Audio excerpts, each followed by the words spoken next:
When Jesus turned his face toward Jerusalem later on in his ministry, he raised the stakes for himself and his movement. For no longer was he working in the countryside by the Galilean Sea.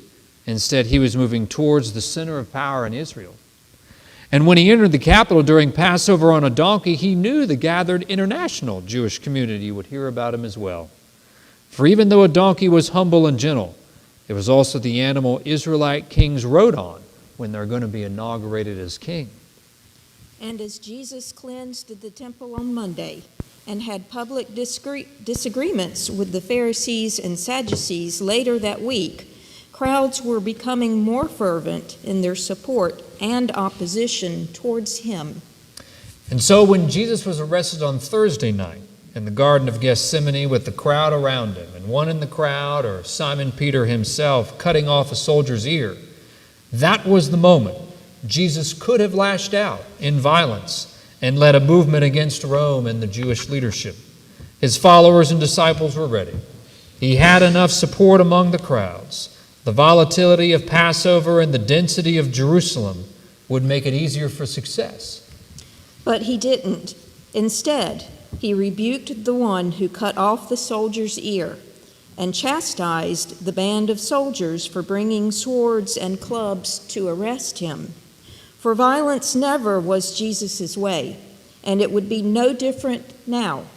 The scriptures then say the disciples and everyone else deserted him. Today we light the candle of peace, hope, and justice for all those who are victims of political violence this past week here in our country and around the world.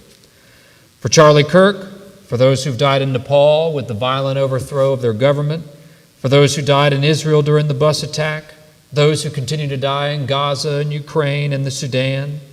We also light this candle in the hope and gratitude for the court ruling in Brazil this past week where justice is coming to those who brought political violence against their opponents when they tried to overthrow the government 3 years ago. May your church, O Lord, recommit herself to your way of peace in our actions and in our words.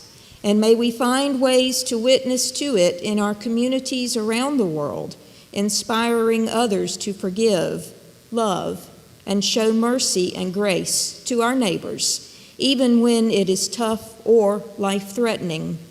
For your peace and love is what the world needs the most. This light shines in the darkness.